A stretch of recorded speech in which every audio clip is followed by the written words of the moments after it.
What's up, everyone? This is not my normal setup that I have. I'm gonna do this in this room, but I thought I'd do one of those nightly divination rituals that sometimes I like to do. Um, Sorry, I look like a mess, but um, you know, I just woke up too. So, anyways, yeah, I'm gonna be using the Lucifer Tarot by Ingvar Babushka. It's just gonna be a real quick reading. I'm gonna probably do a five card or six card draw.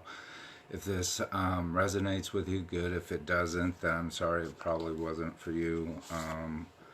But yeah, I'll just shuffle them right quick, and then I'll give you like front row seats, or yeah, I think it's called front row seat viewing of this. So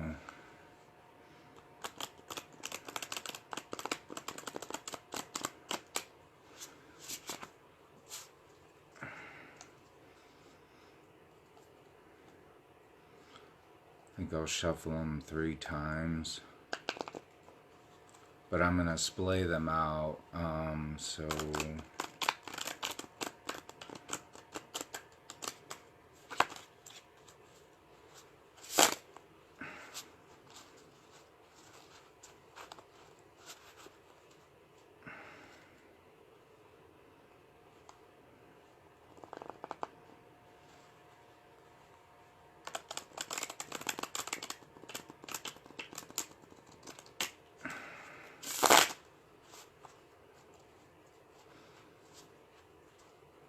okay, cut them about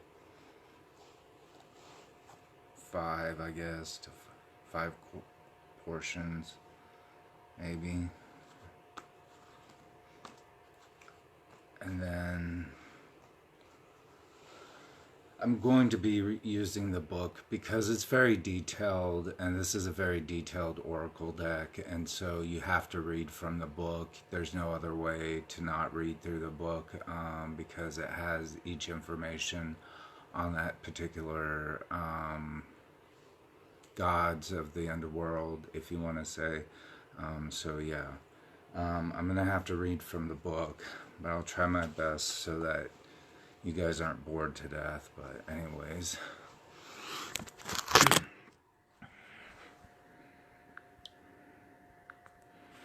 okay, so I don't know if that light makes things worse, but it is the Lucifer Tarot, as you can see that I'm doing. But yeah, all right, so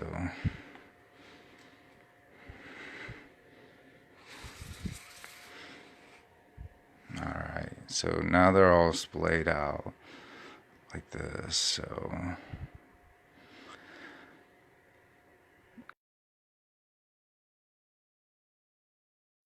is I'm going to close my eyes and pick one, and you guys will be seeing it from firsthand. So I usually do this by intuition or intuitive way. So you'll be seeing my hand pick up a card, but my eyes will be closed. Let's see.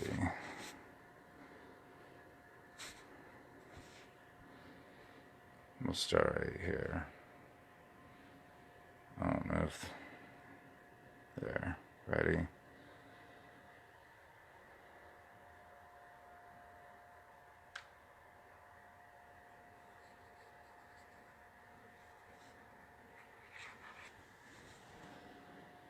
Okay, who do we have? We have Valak. Now, Valak is... this usually... Let's see if the light makes it worse. Okay...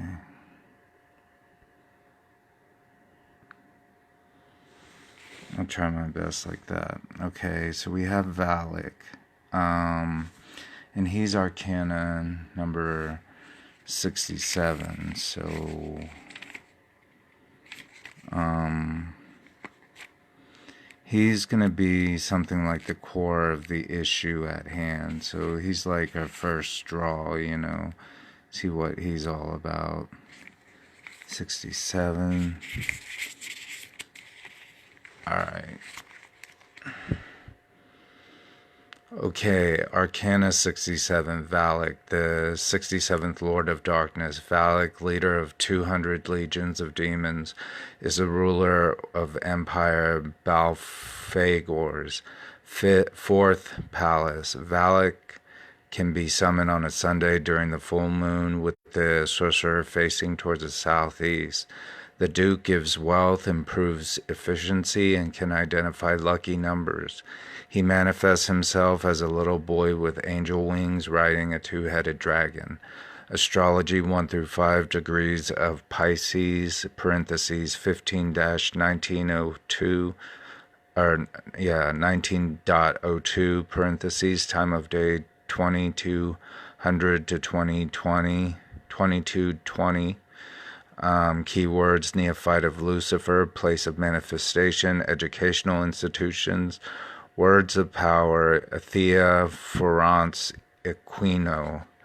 Magical characteristics: wealth, success, business, detection of lucky numbers, predictive properties, a vicious teenager who suffers from alcohol or drug abuse, possibly a carrier of infectious diseases, appears in the querent's life circle of acquaintances. This person is a potential traitor. Oh, so this is at kind of at the core of the issue. So, a vicious teenager who suffers from alcohol or drug abuse, possibly a carrier of infectious diseases, appears to be in the querent's circle of acquaintances. This person is a potential traitor. Alright, so that's what's going on right now with Valak. So, Valak, he's at the core of the hand that we're talking about. So, now let's go on to the next one. I feel it right here.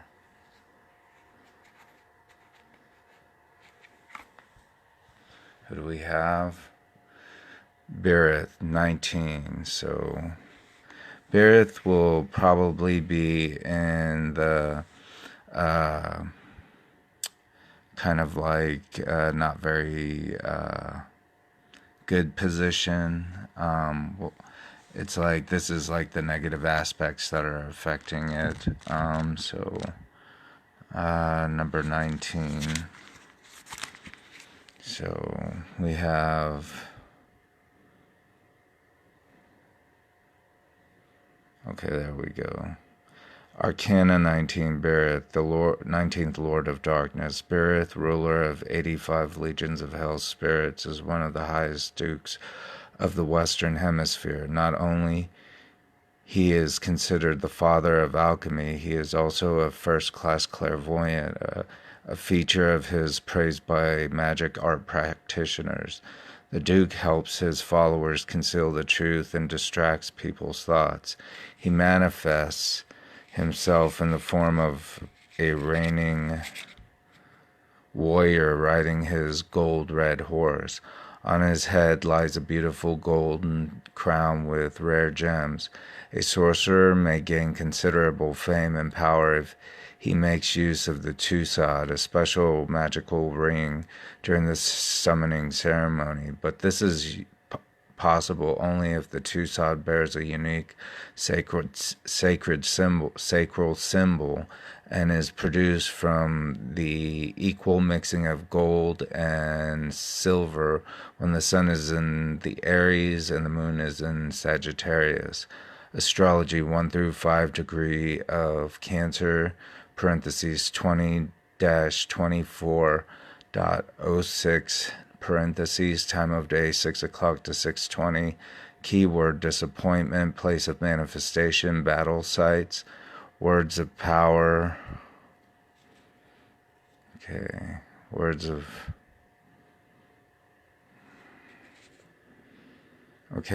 of power, Grossi, Atnia, Ioga, Jai.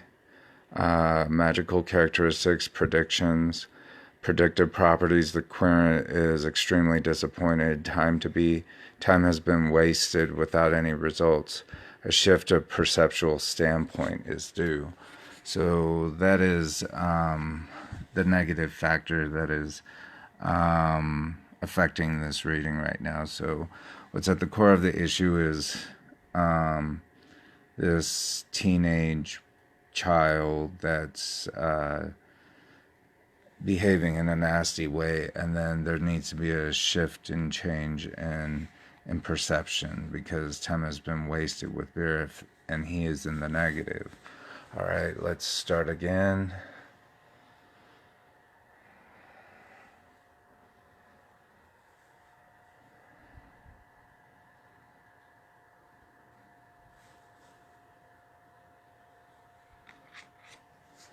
What do we have? Now this should be in the positive aspect of this reading. So this is 25. Semiosis. Number 25.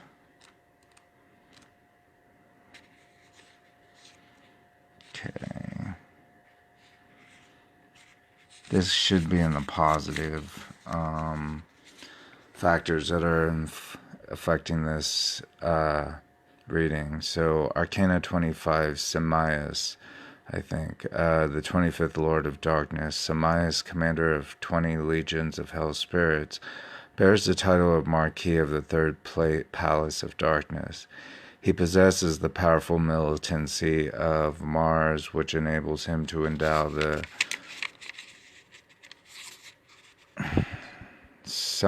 summoning magician with courage, heroicism, and fortitude during battles. He even has the ability to strengthen the spirit of an entire army. This Marquis is also extremely skillful in detecting lost items and hidden treasures.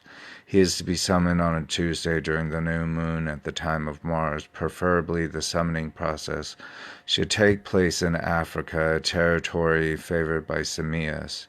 In compliance to his Martian nature, this spirit takes the shape of a warrior in a magnificent armor, carrying a large two-handed sword and riding Kebius, his black horse from hell.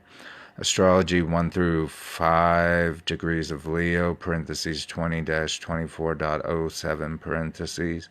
Time of day 8 o'clock to 8:20. Keyword ally, place of manifestation, places with good weather conditions.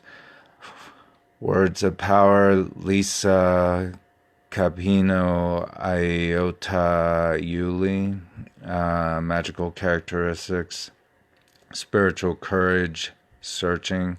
Predictive properties, the querent has an ally who will help with the issue under consideration, but it is necessary to be committed to the solution of common problems. So the querent has an ally who will help with the issue under consideration, but it is necessary to be committed to the solution of common problems. So that's in the positive aspect. So that would be the card that would be affecting what positive factors are involved. So someone's they're doing consideration, but what is necessary to find a solution to a common problem. Whereas this one is the negative, and that one tells what we need to do in terms of shift in perception is needed from the negative aspect. Let's continue the read. Now this will be the result.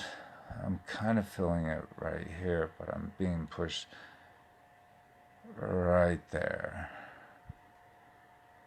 Okay. Maybe this one. Who do we have? We have Ammon. So Ammon is who we have. And that's the result.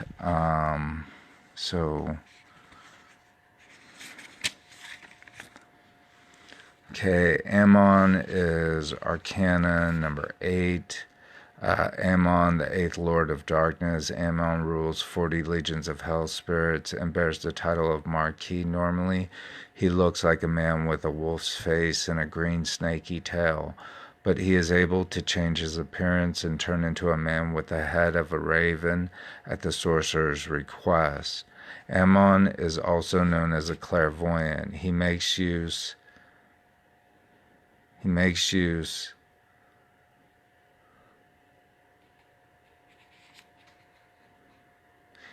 use of his crystal ball to comprehend the events of the past, present, and future, which he can reveal to the summoning magician.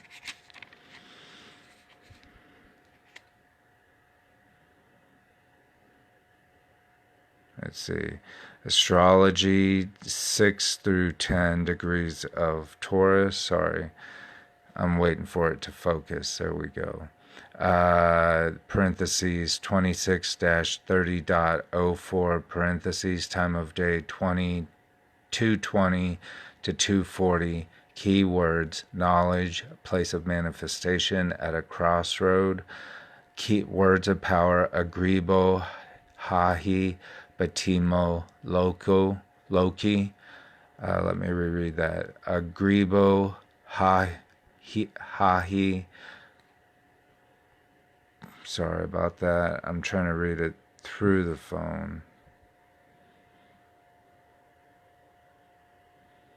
Okay. Come on, phone.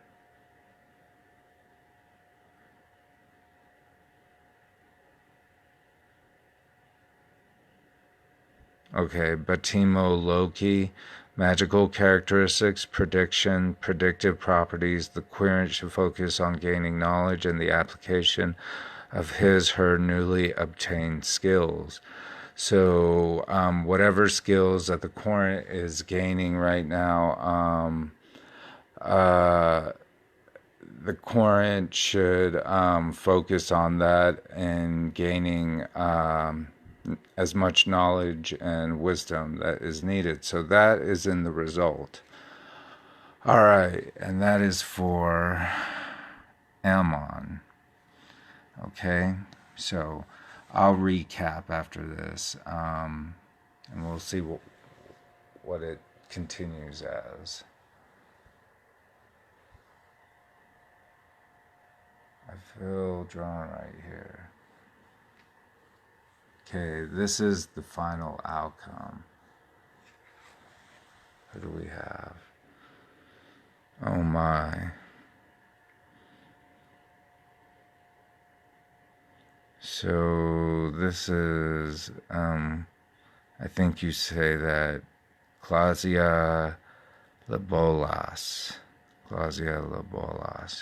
So that's the final outcome, and that's number 34. Now, if it's bad, I'll pull a clarification, because this is only going for a,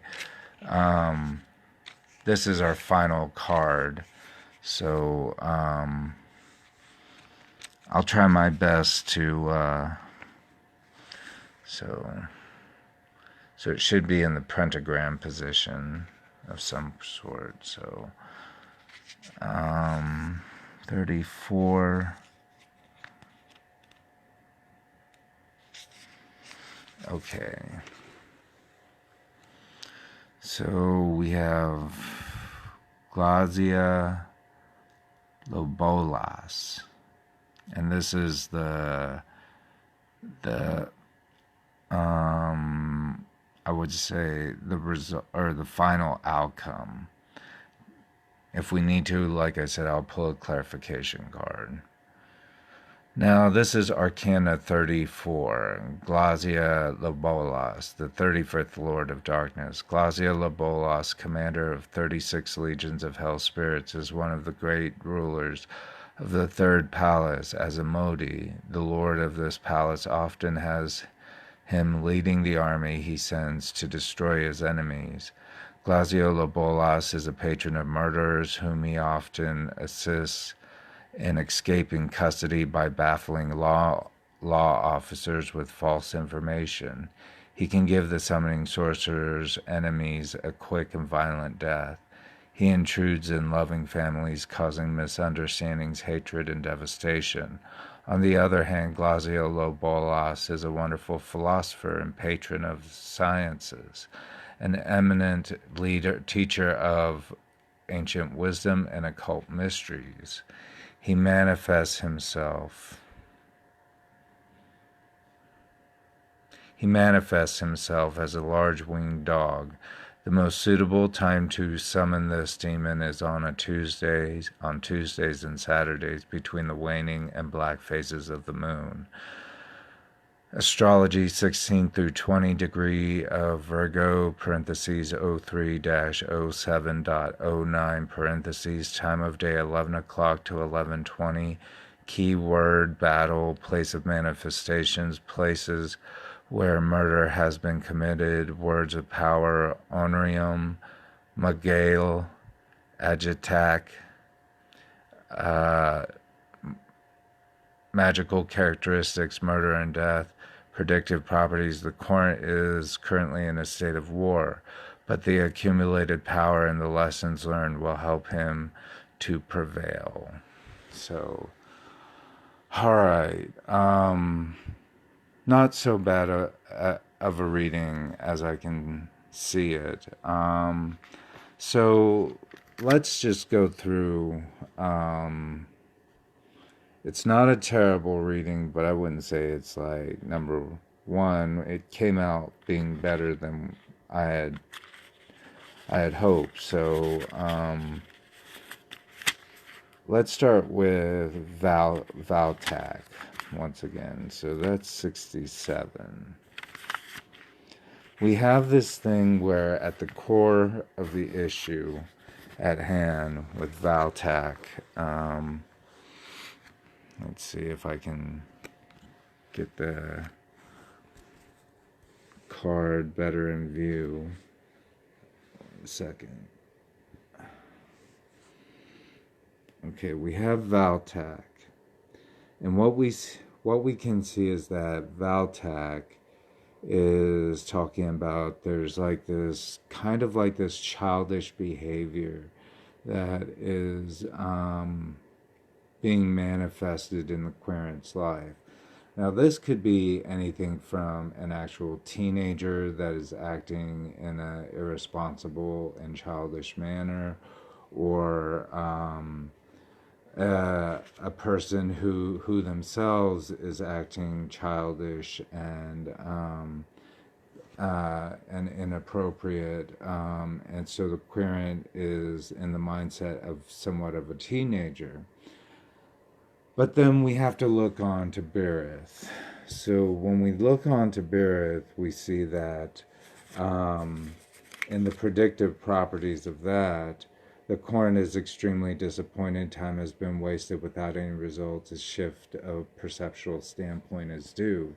So what the querent is in a negative situation where they need a shift of perception. There needs to be some kind of change that needs to be taking place so that there isn't like further complications in the negative aspect of this reading. So, it's time for the querent to kind of get out of the old mindset and actually do something that might be conducive to the growth and interest of knowledge in the querent. So the querent needs a shift of perception to get away from that which is hindering the querent. So then we go into number 25 with Samias. Now, the predictive properties of that, the querent has an ally who will help with the issue under consideration, but it is necessary to be committed to the solution of a common problem. So there is someone in the querent's life that is more than willing to assist and help the querent do something better for themselves and in their life, and not to feel so restricted and confined to not finding a solution to a problem that they might be faced with. So that's good.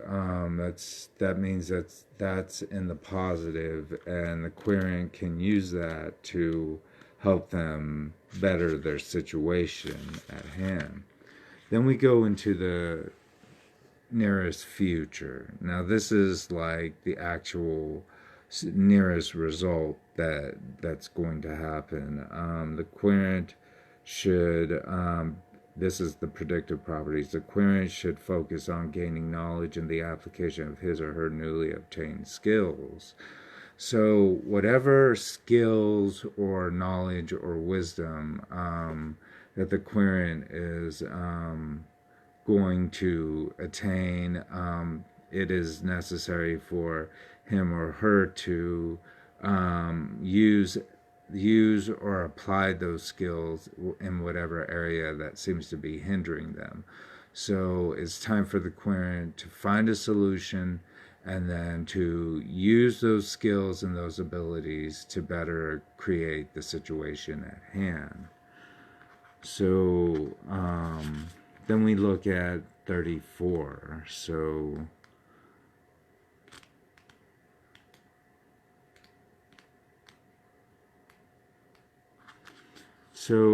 on 34 with Glacigo Labalis, this is the final result and the outcome for this reading. So the predicted properties, the querent is currently in a state of war, but the accumulated power and the lessons learned will help him to prevail. So in the final end of this reading, we can see the querent prevailing over what is necessary in overcoming this state of war within themselves, and that they feel that they may be controlled or confined or cannot leave. But in all truth, it is actually one that they've kind of, I guess, created or created with someone, but they need to use their accumulated power and the lessons that they have learned to help them prevail over this situation. So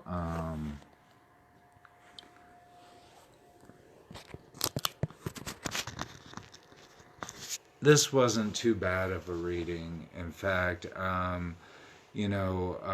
what is to come about, it's kind of a looking beneath this, I like to say, looking beneath the surface kind of reading, because it's looking at effects like, first we have, like I said, the querent acting childish, and then we have a shift of perception that needs to be taken, and that there is somebody that is there to fix a common problem within the querent's life, and the querent also needs to come to an idea of what is necessary, a common solution or problem that needs to be addressed. And then we look at the final result of that, and we need to understand that the querent needs to apply these new lessons and wisdom and accumulated knowledge, and use that as an application to further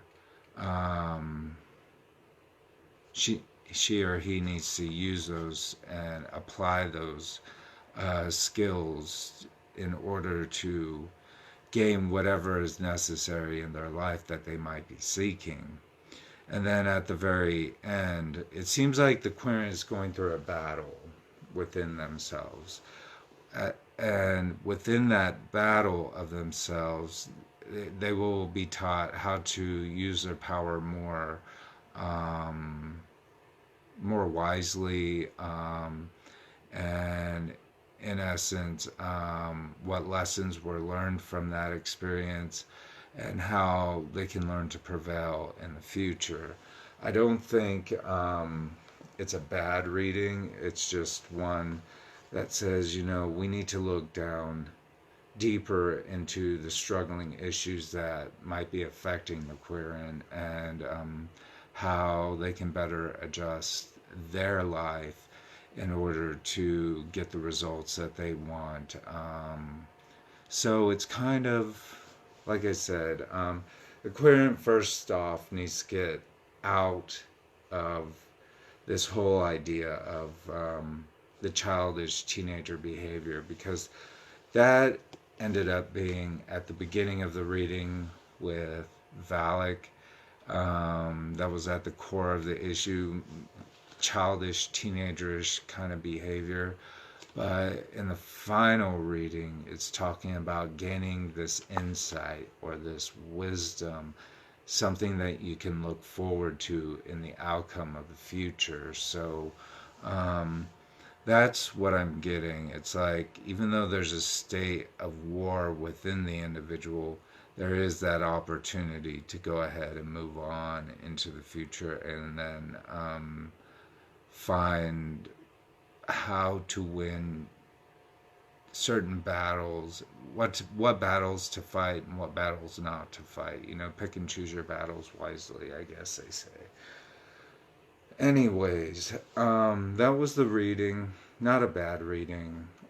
It's just kind of an eye opener to really see how I could even apply it to my own life. Like, you know, there is this sense of me being a rebellious little child, you know, within me still, and I need to learn to control that and think of better solutions and better ideas in which I can apply that knowledge and eventually learn how to prevail in the problems that are at hand. So, yeah, it can resonate with anyone to some extent. It's just like, if you pick this video to watch it, then you know you might be seeing yourself as struggling with certain issues and how it's causing you to react in a childlike manner. And then in the end, you know, you learn a lot of lessons, you learn how to wield power wisely, and then in the end, knowing what battles to win and what battles not to fight for. So anyways, Manji, my friends, I hope you like this reading, and I'll talk to you later. Bye.